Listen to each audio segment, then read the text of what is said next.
Safeguard the media. We're going live.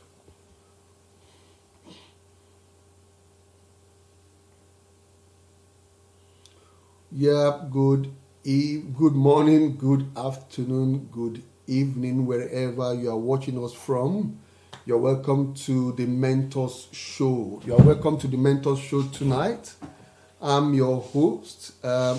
Olushola Ajide, and it's nice coming on again tonight to spark creativity in each and every one of us. Now, the Mentors Show, yeah, you're welcome, Sarah Sani. Yeah, let me just give, send an invite and I'll bring you in. Send to join and I'll bring you in. Welcome, Swam. How are you today?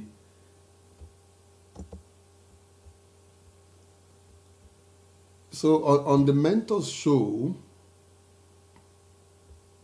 yeah, on the Mentors Show, we spark creativity. Felix Owolabi, welcome. Good evening. How are you?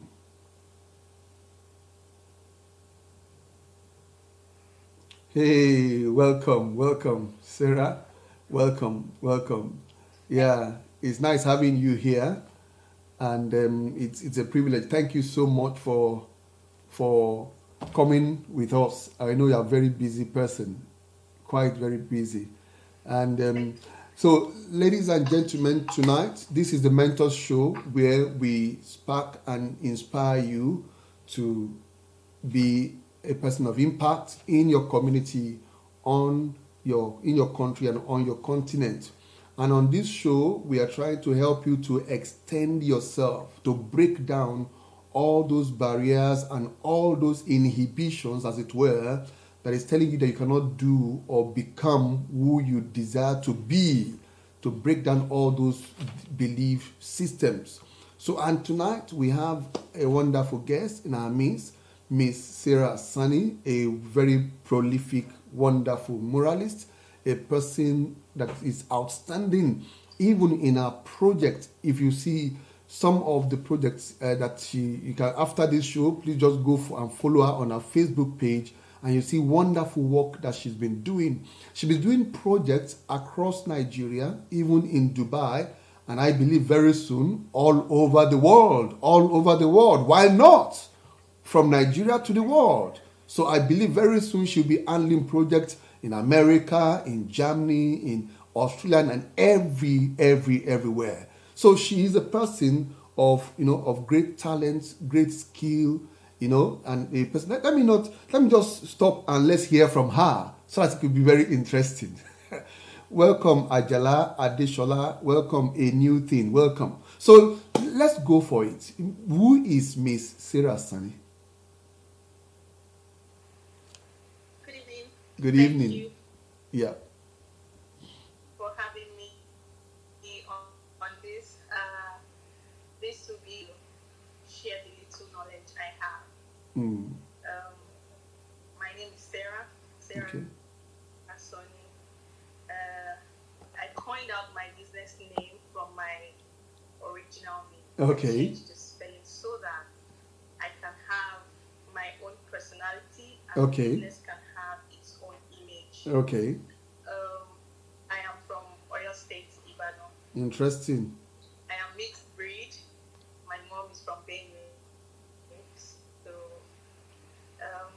I was born in Kano. Okay. I schooled in Uniben.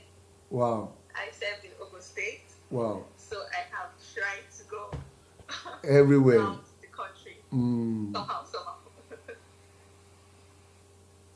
Interesting. Now, when you say that you're born in the north, tell us, how has that influenced you, being born in the north? Honestly, being born in the north, sometimes you question why some things happen in your life, but I think everything is planned. It's like the direction. Okay. I was born in the north, and I remember I used to see the brides. They wear their hands, the Mm. Hausa brides when Yeah. they're getting married. Yeah. And those things used to fascinate me a lot. Okay. So I started drawing those things. It's called Lali. Lali. I don't Okay. know the English name, but I think that's the Hausa name. So that was the first thing I started to draw. I started to draw the patterns. I liked all the different patterns that they used to come up with. So I On was the hands of the on bride. paper. Exactly, yes, from the hands of the brides that I see.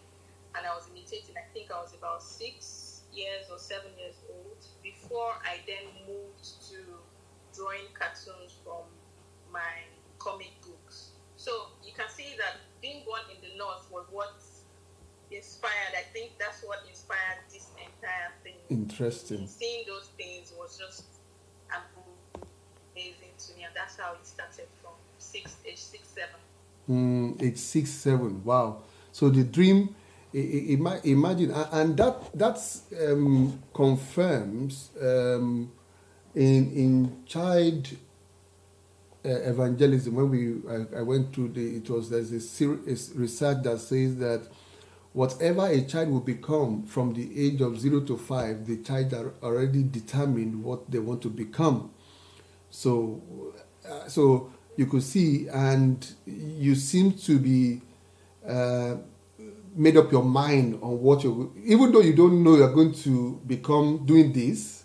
Yes, But I didn't know. it As piqued, a dad, I didn't even know. yeah, but it piqued your interest of, wow, what a beautiful pattern.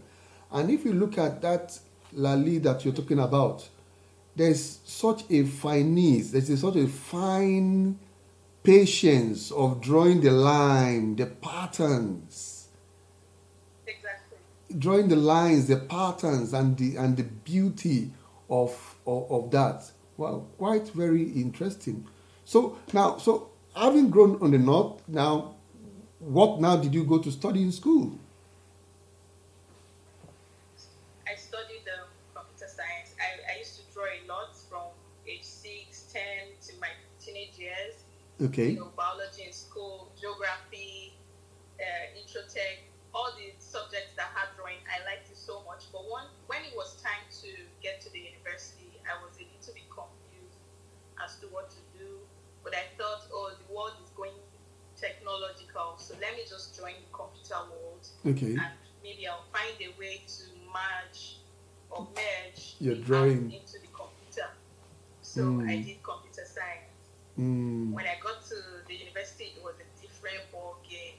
There was no there was no drawing or cartoon in computer in my university. There was nothing like that. It was all about programming. Writing codes. And yes. So. Interesting. But at least you finished. Which school did you go to? I went to the University of Benin. University of Benin. But at least you finished the program.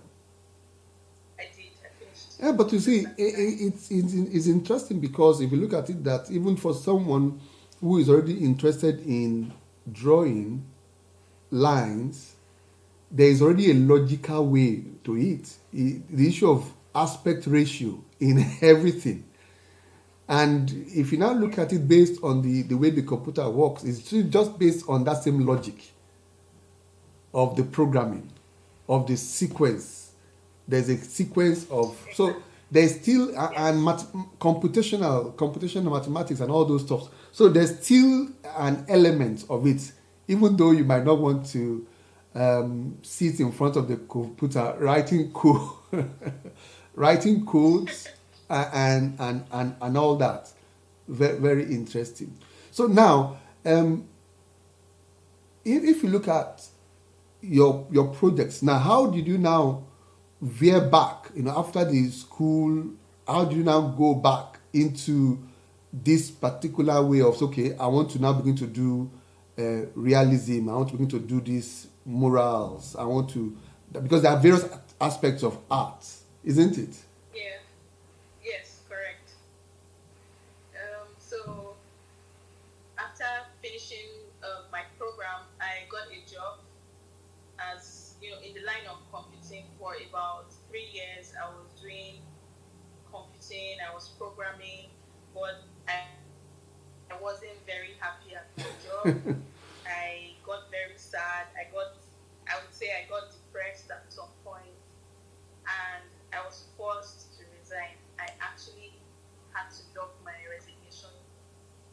Wow. with her by myself because I knew I was struggling in the field. Um, I didn't even know where I was going to go next. I just wanted to start. As at that time, I thought it was the like I was also job hunting for. I was looking for job in the computer field, in the Okay. computer line. I Okay. thought maybe if I change organizations, I'll feel okay. Okay. But it was one of those days I was just sitting home, just expecting emails and stuff, and I decided that let me paint my wall, the wall in my room. Okay. So this was the exact moment of transition because all my life I used to sketch and draw on paper. Okay, on But paper. that day I decided to do the wall, and it's yeah. So when I did on the wall, when I drew on the wall, it did come out well. I had a flatmate that saw it. She thought it was good. She wanted something in her room. I did a painting in her room. She liked it. She posted it on social media, and that was how her friends saw it. And in 2-3 days, I got about 2 clients from her that were willing to pay me. Interesting. I'm not sure. I'm sure they knew I wasn't a professional, but art is art, and they wanted a touch from what they've seen. Yeah. Yes, so they paid, and then I went to do the job. So that was the point of transition. And I started to do the painting from there. I didn't even go back to job Computer. hunting. I was so happy. The level of fulfillment I got from 1, 2, 3 drawings I did in my room, my flatmate's room, it was so fulfilling. I forgot about how to look for a job and all. And painting was just what was on my mind. So that was it. Interesting. So ladies and gentlemen, perhaps you are also there in any particular profession and you are also feeling depressed and you're not having satisfaction, as it were. Perhaps you've not been able to locate that which which we can classify as your why, as your purpose, as what will make you happy. So there's a need for you to discover, like our guest tonight, I could say by chance, isn't it? By chance said, okay, she wants to paint her room, and that was the connection. So you might also need to look inward, ladies and gentlemen, and look for what it is that will give you satisfaction. So if you are depressed in your place of work, in your current line of duty, there's a need for you to reassess and try and discover that particular thing that you might have. Like he also mentioned, maybe something you've been dreaming of since when you are 5 years old or 6 years old or 7 years old, and try and see so that you can be able to have satisfaction. Because it's not even the money that brings satisfaction. Research has shown that money does not actually motivate people. Yes, isn't it? True.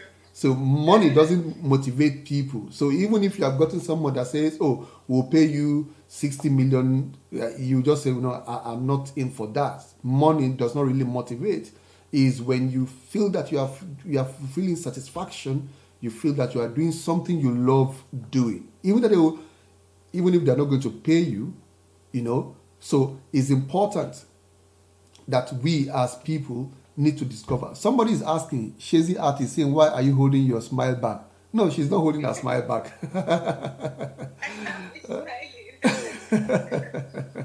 All right, great. Now let's go for now. Having go transition from being a programmer to now begin to do this art as a person, as what you like and what you love to do. So now take us through your thinking process. How do you think? How does Miss Sarah Sani think when it comes to the aspect of what you do? Every day is a day to look at the world. The world is a very beautiful place. I usually say that God is an artist. I mean, everybody should already know that find God is out. an artist, yeah. God is an artist, the colors in the walls, the trees, the water, Mm. even we humans ourselves. So when I'm thinking, I'm thinking of things around me, Mm. how colors mix, what makes this look like this, Mm. why is the tree brown, why is the sky blue today and tomorrow it's gray? Mm. And if I ever have to draw a sky, Mm. which one will I go for? Will I go for gray? Will I go for blue? Will I go for white? Mm. And sometimes when I have a job to do, I lose sleep. I don't sleep at night because I'm constantly thinking of how I'm going to get the job done in such a Execution. way that it will be mind blowing. I mean, the client will be satisfied, and the job will, on its own, show life Mm. and be pleasing to the eyes. So, art generally just keeps me awake. If I'm not working, if I'm not on any project, I am constantly thinking of solutions to prefer to places that are dull, places that don't have colors, under the bridges, places in Lagos, because I live in Lagos, Nigeria. Mm. So I'm always looking for, when I'm not working, I'm always thinking of how I can make my environment look good. Mm. Do I talk to Ministry of Environment? Who do I speak to? I'm always researching on these things. I make calls. I try to connect to people. Mm. So yes, I just relate with my environment most times when I'm thinking. Interesting. Now, ladies and gentlemen, I think our guest has given us a template, if you like, to call it that. That creativity starts from the issue of asking why, trying to be being observant, and this has also in all the guests we've had on this show, it comes with that point of which they are very in the issue of observation of what happens in the environment. Like last week we saw the fact that you need to look and see, so by the time you, for example, looking around, looking under the bridges, it means you are observing what you are seeing around you. You're observing like you said, God is an artist, observing why are trees green, why, and asking the question when you don't observe. So first is observation, to then the inquisitiveness, the questioning of why. Why is it this way? And I think, that is the point of reason why I think that every person on earth, I believe, are very creative. You know why I think like that? Because when we are all very small, our parents, the first thing we ask is what? Is why. When your parents tell you, oh, go and do this, say, why? Because we want to know. However, I could say maybe our parents in Africa, they killed that creativity in us. They extinguish that creative, questioning ability in us. They just tell you, you don't ask why. You don't ask your parents why. You don't ask your Exactly. Don't ask adults questions. Just do it. don't ask and before you know it, that inquisitiveness, that creativity seems to just fade away, and we get into the routine of, okay, I'll go and study computer science, I'll go and study business art, I'll go and just anything that doesn't gel or mix with what we think God has created us to be. Wow, very, very interesting. And so, ladies and gentlemen, the point is that for each of us listening, if you are live or maybe you are watching this replay, you could also be a solution provider making impact in your environment. If you begin to ask questions, why are things the way they are? When you are asking, like we've had on this show, the social activist himself, Mr. Shegun Awoso Segalink, of asking questions. Why are things the way they are? What can we do? So it's good that we as people begin to be observant in our environment.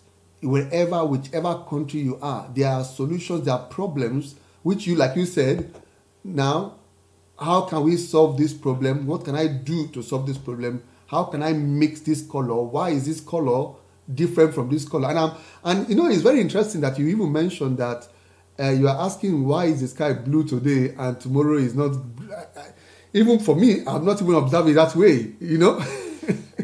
I've not looked at it in that direction. Interesting. So, how would you define creativity?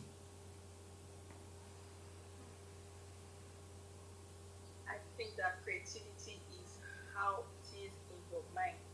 So it's not just about art.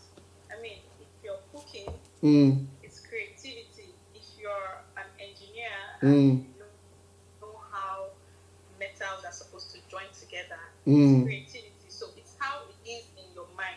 Okay. Bringing it to life. Okay. So I think that's what creativity is.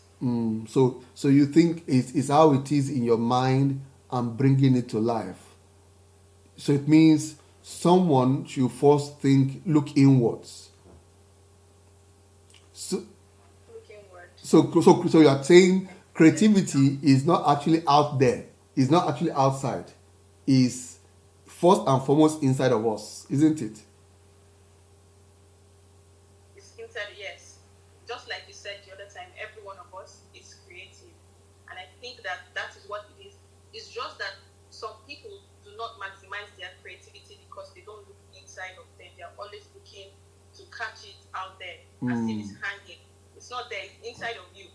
You bring it, you think about it, you bring it out. Find a problem, you bring a solution. Someone doesn't make good food in your environment or something and you know how to cook, you bring it out the way you know how to do it. I think that creativity is inborn. It is in every one of us with different things. So you need to look inward to be able to bring something outside. So it's looking inwards to be able to bring out that thing that will be a solution, as it were, to to the beauty of it. Now, let me ask this question. People, and maybe this is one of the inhibitions that people face in life, in which this inner critique of, oh, they will not like it, oh, it's not good enough, I don't think it's... So how would you as a person, how do you overcome such kind of a thing? Or do you go through such kind of a thing? I do go through that sometimes, when you do something and you think that some people would not like it. In my field, it's a little bit dicey because art speaks to people in different ways. So even when I see something and I say, I don't think this is good enough, the next minute there's someone standing by and saying, oh, this is so nice.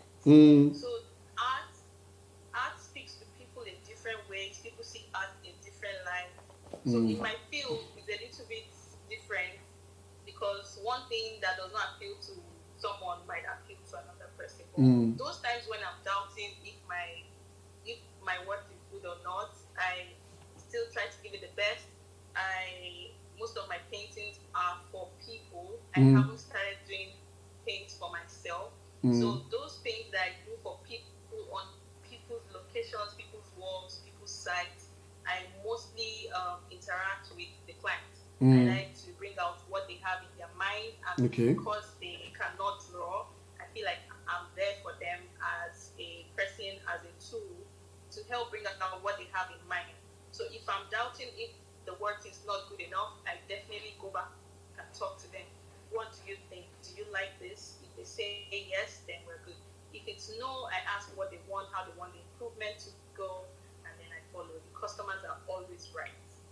So even if it's absolutely fantastic in my face, they might say, oh no, I don't like it. So, and I'm doing the art for them, so I still go with what they want. Okay, interesting. Now, from that question, I would like to follow up to ask the question. Before I forget, somebody asked the question: how do you arrive at your creative moment? Young book said that. How do you ask that question? How do you arrive at your creative moment that he likes your painting? Thank you, Young.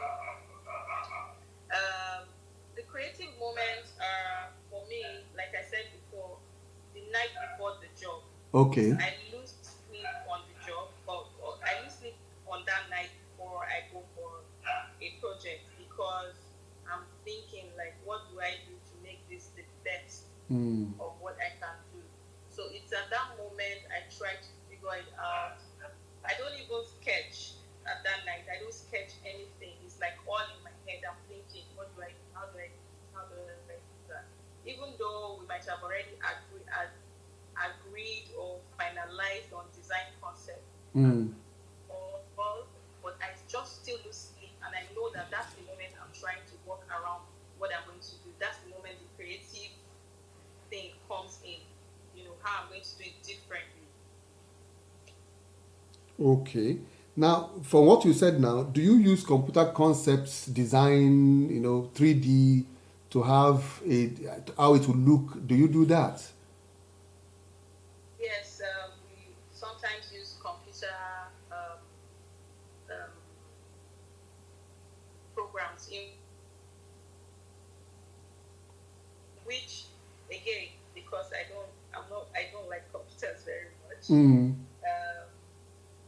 I have a team that I assign some other administrative work to. So the client's request differs. Some people want to see what you're going to do, how it will look like, exactly. What it is, even before you start. And I usually tell them that if we do that, you're going to limit my creativity right on the job. It will mean that I'm going in on the work premeditated. I already know what I want to do. I'm going to just do what we have on paper. There's no room for additions here or there. So I normally advise against that. But some people are adamant, they want. That's what they want. So yes, so we use computers to present all the works from start to finish, so they see what is going to be on the wall even before it comes on the wall. Okay. Other people just want pencil sketch, no colors, nothing. Just let's see how it's going to be. Let's just have an idea of how it is. And then you have other clients that will say, Sarah, this wall is yours. Just do it anything as you would like. And that's the best one for me. That's the best one for you. Wow. Yes. Wow. Yeah. Wow. Now, how many years have you been doing this now? I've been doing this professionally 6 years. 6 years. Yes, now, 6 years as a professional. Now, yeah. Which job was the worst experience? That you just said, wow, no, this job, no. Even if the... Okay, I have one. Okay. Because every day is different drama. My job made me meet so many different people, so many different characters, so many things you would never believe that people are capable of doing. But for the purpose of contracts that I've signed, I won't be mentioning names. Okay. But there's this job that I did. The environment was completely toxic. From the moment I arrived on location, dropping the scaffolding, because sometimes I have to climb scaffolding for 1-2-story buildings. The moment we dropped the scaffolding in the environment, it was a problem. You can't drop this here. You can't do this here. Can we have water? No, you can't have water. You should have brought water from home. This is water we used to, mix some of the paint or wash some of the brushes. You can't have access to this. You can't do that. You can't wear your shoes here. You can't open the windows. And I mean, the paint fumes is quite dangerous. We have to allow air to flow. So the environment was so restricted. We couldn't do anything on our own. We couldn't. So it limited my creative flow. I couldn't even really work well. Every day there was an issue to sign in or sign out. There was always one issue or the other. So the environment was toxic. The people weren't nice. They weren't friendly. And compared to other places I've been and worked, some people are extremely nice. You wouldn't even believe it. So that was and that just happened October last year. Wow. So it topped all the bad things I've seen in the last 5-6 years. This one just I didn't even finish the project. I did Oh, one part. I told them, you know what, I have done what I can do. We need to end this contract here. So I had to leave the project. wow, wow. But at And least the one you I did, signed. the one you did on its own, the concept can explain whatever you want to, on its own. Oh my God, the concept is amazing. We finished that one. They use it now. It's right there. I see it on the internet everywhere. It's been launched. I'm not allowed to I know, no, no recall problem. names We know. until after about 3 years. So maybe after 3 years, I'll be able to talk about it. But people love the experience. Interesting. It was not a very nice experience. So Interesting. that's my worst. The worst. Yeah, that's my So worst. now let's flip the coin now. So which was the best ever out of all your projects?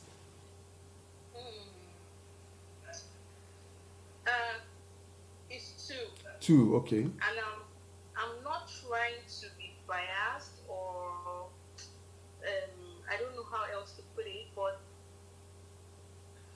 and I hope I'm not going to offend anybody, but these two are the companies that were foreign owned. Foreign owned They're companies. foreign companies that are open in Nigeria. So Okay. automatically, yeah, so it's people from it's the foreigners that are running the companies. So when you go to such companies to work for them, the treatment is definitely always better. I don't know why, they send it's just a very good environment. They come, they play with you. You're playing on the job with your client, like you people have known yourself for yes. And these are the things that make the work flow. As an artist, we don't like too much Tension. restrictions. Yes, we don't like tension. You hardly find it where pills and corporates, because we don't like to be caged or, it has to flow. So when I work with these companies, they make things easy for you. They provide everything. They are there to help. They are there to speak with you. Nobody is giving you any issues. They even tell you if you have any issues, come with us. So those are the things that help with the jobs. And I have worked with two multinational companies in Nigeria that were absolutely fantastic. One in Port Harcourt, one in Ogun State. Okay. And those were my best. Okay. So it means you're saying that international companies or that have foreign offices seems to be open in their approach and have a humane relationship of how to handle clients and creating a good environment for you to be able to do, for you to be able to do what you want to do. Now, exactly, for the job to even flow. Okay. Now, somebody is asking a question. Penrada Art says, do you pack to sketch such ideas or how do you keep these ideas? That's the first one. Then he said, are there moments you are driving and an idea comes up and how do you keep such ideas? So Penrada Art is asking that question. When you are going, do you have an eureka moment in which an idea comes and you park your car to say, let me keep preserve before this thing runs away? What do you do? Just after the lockdown, I had this eureka moment. I was on Third Milan Bridge driving on a top speed, and this idea just dropped. Bam! I didn't park, but I was so excited. I was running home like, oh my God, I have to do this. So when I got home, I didn't immediately write it down. I'm very close with my siblings, my sisters and my mom. So I was sharing the ideas with them, like, what do you think this would, come up to be? This is the idea I have. This is what I think I want to do. What do you think will happen? And then, they support. They say yes, do it like this, before I then write it down. So yeah, that moment happened. I didn't park On Third Milan Bridge. I was on top speed. I couldn't even park, but I was really excited. So it means it was. Go ahead. It means it was very exciting when you got the idea. It was. Yes, it was. I mean, and by the time I launched the idea, got willing, I know that everybody will feel just the way I felt when the idea when it dropped. Wow. Yes. Wow, wow. So it's interesting. So it therefore means that when you have these ideas, and for everyone, ladies and gentlemen, I think that this is very important. The ability to preserve ideas when it comes, because it just goes away. And now I think that was why that person was asking that question, that at times you have an idea and you like I've met people that say they always, even good people, great business people, that always have pen and paper around them to just, even if you're not drawing, just to jot out ideas, and Exactly. just Yes. just It's have always pen good to and write down. just pen and paper around, just to write it down, and like that. It could even happen that even when you have dreams, you could have dreams. And now tell me, is it true? You told me you wrote in one of your paintings that this one was shown to you in the dream. Was that true? It's true. It's true. It's true. We had on the job, we had about 5 walls to do, and we're done 2. So on the third, fourth, and fifth, I was thinking about what to do. I got confused. I mean, it's not like it's one of those projects that the client allows you to To express just express yourself. There yourself. was no yes, there was no 3M computer works or anything to show the client before. He just said, what, Sarah, this is your canvas, pour out your mind on it. So that day I went to bed and I woke up, I was still laying in bed, and it just hit me. I think I saw like red roses in my sleep, and I saw black and white lines. That was what I saw. And I know that it wasn't enough. If I did only red roses and black and white lines, the client would definitely turn it down. So I called my team, we had a meeting, I said, I saw this thing in my dream, we have to bring it to life. So we started going around what we put around it, and eventually we put rhinoceros. Rhinoceros, you put the rhinoceros. Yes, rhinoceros. So it's like there's a very strong animal coming this way, and then there's the red roses and other roses Colors, around yeah. that will calm it down. So it's like a mixture of strength and nature Nature, okay. coming together. Coming So together. yeah, I saw that in my dream for real. I'm so glad that it came out just the way it was in my head. It's a feeling that I don't know if people would understand, but it happens to me on a couple of jobs. Yes, I see things in my dream, and then when I wake up, if I'm able to bring it to life, I do. If I'm not able to bring it to life, I write it down. So there are some that I've still not been able to flesh out, to represent just the way I've seen it. Yeah. So, ladies and gentlemen, it means that for each of us on this Mentors show, you need to be conscious of your dreams. You need to be conscious of the things that you see in the night seasons. It's good to have a small book to write things, keep record of some of these things, because for us to make impact on that, getting to know your why, like we said earlier, that creativity is what is inside of you. And what is inside of you, not only physically or not in your mind, it also happens even when you sleep. It's part of what is inside of you that need to be brought out for you to be able to make impact and be able to achieve the purpose, the why you are here on the surface of the earth. Interesting, very interesting. Now let's go to the other aspect. For me, I'm a researcher, corporate social responsibility. What kind of corporate social responsibility has Sarah Sani been involved with? Corporate social responsibility, I have been, it's all part of my plans, trying to help people that are not as privileged. But the one I've been involved is about 2-3 years ago. I tried to, I don't like to say it because it's not a lot. Okay. It's very small, but I tried to paint a public school with cartoons and all. They didn't have any of those things, and I know the kids would be excited about it. So I and my team at that time went there. provide a place for them. And the principal of the school was so excited because, I mean, they said they didn't even have the money to do all that. It's not in the budget, you know. So, and the kids were so excited. They were gathered around. It's like they've never seen that before. They asked questions and all.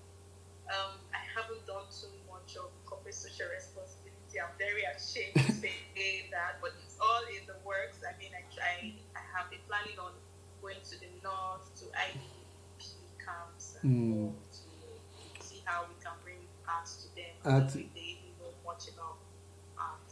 Penrated Art is saying that you have done a lot of CSR, you have helped her a lot, him or her a lot. Penrated Arts, I don't know, it says you have helped him or her a lot, that you have you really helped her quite a lot. Now, it's part of the CSR project is now you've talked about an aspect of, gifting, projects to a particular organization. It could also be other aspects of CSR, of maybe looking at a particular cause of maybe autism, for example, or mental health, for example, and it could be just any particular area, and which you can, you don't necessarily need to spend money on it. It could be some areas in which you are, okay, it's pen-rated arts. Okay, pen-rated arts. Okay, thank you. He's correcting me, pen-rated arts. So it's various aspects of where you can impact could be made. So, ladies and gentlemen, the point I'm making tonight is that there's something you can do. There's something you can do, and it's not until you have all the money. You have a skill, you have knowledge, you have something that could make the world a better place. So it's not until when you become Dangote, who is the richest man in Africa, or you become Jeff Bezos, the owner of Amazon, to be able to bring change in our community, in the environment. And have you ever explored this aspect? I have a friend on Facebook, Ebe, I think his name is, if I'm correct, Debowale. He does arts in medicine, using arts, creating murals in hospitals. Have you ever explored something like that? No, I haven't. I have a group I belong to on Instagram. We were supposed to do something for the coronavirus period in isolation centers, but they weren't very certain about safety of people that are not infected to go into the isolation center. So the plan was kind of shut down. That would have been the time I would have an opportunity to walk into the hospital to paint, but it didn't happen. Well, opportunities are still there. The something is still there. Excellent. Now, back to the question, the conversation we are having even before we came on live. Now, what's in the offing? How do you reinvent yourself? Because you have only one Sarah Sani, and how many staff do you have now? 6. 6. Do they all think like Sarah Sani? So I used to tell my PA. My PA would say, "Sarah, we need more hands. I think it's time to employ more people." And sometimes I am very terrified of employing new people because it's like exposing myself to another human that I don't know the person's background in terms of art, even though the person might be an artist. But some artists have a way they want to do something. They don't want to be told. And I understand that as an artist. So I usually stay back a bit, take my time before I eventually settle to employ more hands. The reason is because they come from different backgrounds, like I say, and they already have what they know in their heads. So coming to work with me, and I start to tell them, no, I want things to be done this way and that way. It takes a while. But after that first, period, first 1, 2, 3 project, yes, they begin to understand the point of view that I'm coming from. For instance, there are some artists that don't like too many colors. They just like maybe 1-2 colors on a paint. And if you look at my page, you see that it's very colorful, very sharp. Yeah. Yes, so it's not really my doing. As I said before, I like to put myself in the client's shoes or in the client's mind. What they cannot paint themselves, I am there as a person and as a tool to help them To bring express it it. to life. So I get to tell the artist that is coming to work with me that, look, this is what the client want. They want colors. If you don't do colors, they won't like the job. You're coming from a 1-2 color background or foundation. Now that you're here, you have to be able to explore colors. Express Don't yourself. be afraid. Yes, express yourself. Be wild. Be free with colors. Don't be afraid to, splash with colors. And then after a while, they pick up. So I'm able to talk to them, on what to do while on the job. Do this here, do that here, put this here, put that there. Even there are sometimes I'm not on a project, maybe because I'm attending a meeting somewhere and I'm not present on a particular work. I request for pictures, I call them from time to time because I need to see what is happening. If I don't like it, they have to clean it, or if I know that the client might not like what is happening, they have to, touch it up. So that's how I'm able to keep up the work, because I can't be in one place all the time. Sometimes I have to, business-wise, I have to secure the next job. Yeah. A particular project. So I have to be somewhere else. So I'm able to talk to my people while on the job. Do this, don't do wrong. Reinventing myself, I try to read up on 1 or 2 art articles. There are so many artists abroad, and thank God for social media, Instagram. So many of them are on Instagram. I can't even count how many artists I'm following from the UK, from the US, from all over Russia, Germany. So many creative and talented people. And those are the people I check. I look at their works. I look at how they improve themselves, what they do. The only limitation here is the kind of materials we get. We don't get most of the good products from abroad. And so we have to use what we have here. But sometimes we're able to ship some of those things. I mean, I've been wanting to ship a certain machine for like 2 weeks now, and it's been held, shipment and all that. Because I didn't find it in Mushin and I didn't find it in Ladipo Oshud. Wow. So interesting. So I have to ship it. Yeah, so I know they have good products over there that makes the work look very good. The artist works look very good. But I mean, still looking up to them and still picking 1 or 2 things from them, as I didn't go to school of art. So that's how I learn and recreate and reinvent. Interesting. Like I know my daughter, she follows some artists. I think is it Jadzi Art. There's one guy on that. Is it Jad? I can't remember. Now she asked this question when I showed her your work. She said, "Wow." She asked, "What type of paints do you use?" Okay, I use acrylic paint. Okay, she mentioned that. Yes, it's acrylic. When I started 6 years ago, I was using oil-based paint. It's one of the best, but it's not very comfortable. It wasn't comfortable for me in person. I was struggling with it, But speaking with 1 or 2 people that were there before me, they told me acrylic is good. Acrylic is water-based. It has very minimal skin issues or smell issues in case of respiratory. So acrylic is just general. It works out for outdoor, exterior, also for indoor. So that's what I use. Interesting. And is it only? I know I've seen your work. You work outdoor. You work indoor. Is it only walls you work on? It's not only walls. If you look behind me, you see canvas that I did. Okay. Some 3 years ago or so. Okay. I do canvas as well, but so that's maybe for myself when I just want to try some styles out, or based on a special request from a client. But I do walls 95% of the time. 95 because I'm percent. very comfortable with the wall. It's like so big. There's no limitation, Mm. no boundaries, no frames, nothing. You just go all out and express yourself. So I'm very comfortable with the wall.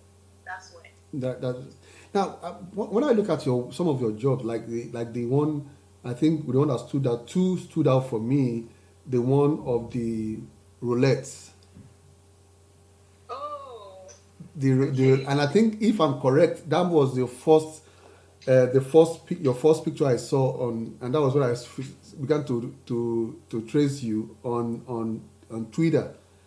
That was when I started following you on Twitter. That was the first work I saw. It was just outstanding, and I said, "Wow, to be able to do this." Now, how do you do your scaling? Because you think as a person to be exact, to be able to, because if you look at the picture, you guys are very small. By the time you put the scale on, how are you able to get the ratio and everything to just be like that? I have to tell you, I think I wrote in one of the pictures that I posted that one of those tables was drawn about 15 times. I'm not even joking. Wow. You would draw, you would move back, and it is something, it looks different from what you think it is. Then when you go again, you have to clean and start. So we had Russian roulette and blackjack table. Mm. We had to draw some of those things 5, 10, 15 times. Wow. Because of the scaling. The wall was so big, like you said, and the scaling is not magic. It's not easy. I can't even paint that is easy or is doable or is no, not doable. As if it's piece of cake. No, It was really tough. That project took 1 month. 1 month. Yes, it took 1 month with 4, 5 people on it. So scaling is not very easy. Ship back, you check, come back again and do it. Ship back, check, you come back and get it done till it's Interesting. done, till it's achieved the way it's supposed. Interesting. So, ladies and gentlemen, it's been a wonderful time. Can you believe that it's almost 1 hour?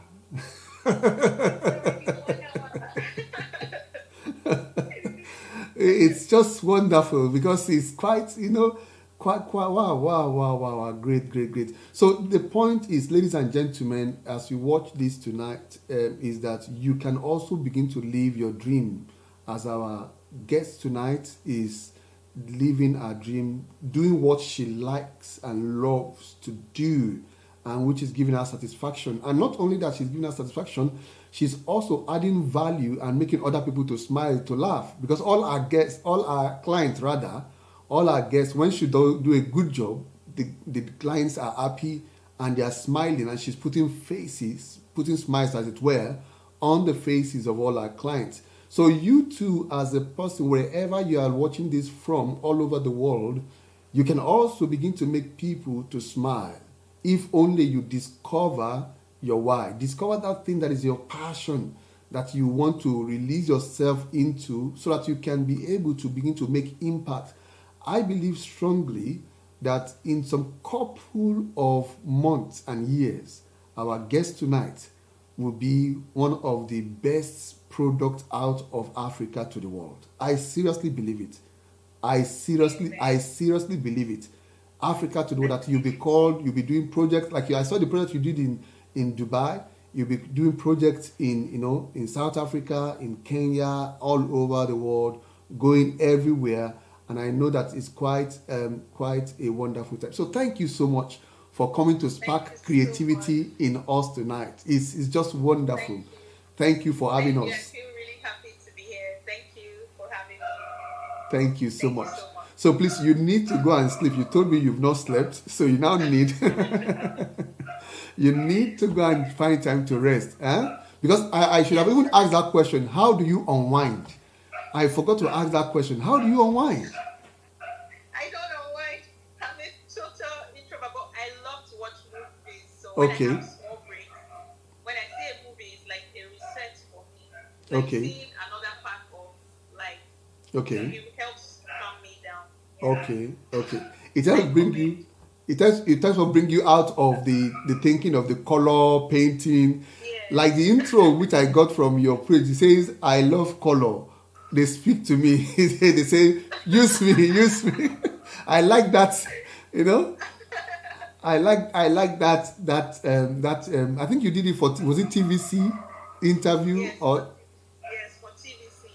yeah, it's wonderful. And the BBC Pidgin English interview that you did, that was good, isn't Oh it? my God. It was good. I mean, I struggled a little bit speaking pidgin, notwithstanding on the fact that I went to uni then. I didn't even try to learn so much pidgin. But Mm. the little I was able to gather was what I used. A lot of people laughed at me. Up till tomorrow, anyone that sees that, they keep laughing. Interesting, interesting. So thank you so much. So ladies and gentlemen, please, like our guest tonight, go and spark your world, go and make the world a better place, add your own value in your community, in your country, and in your continent. Build the change. And we know that when you build the change, we will also invite you to come to the Mentors Show to be our guest. So thank you so much for coming, Miss Sarah Sunny. Thank you. Bye. Thank you. Thank Yeah. you for having me, Dr. Lushola. Yeah, bye. Bye. Please go and follow Sarah. Go and follow her at Sarah Sani on Instagram, Facebook. Follow her. Wow. So ladies and gentlemen, it's been a wonderful time.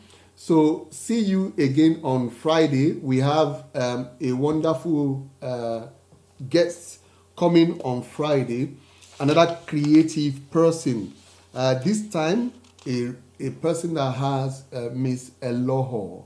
She has the art song radio and a musician, gospel artist, a person of inspiration at Eloho. So please, on Friday, make it a date with us as we spark creativity in you on the Mentors Show. Bye. It's your host, Dr. Olushola Jide, signing off. Bye.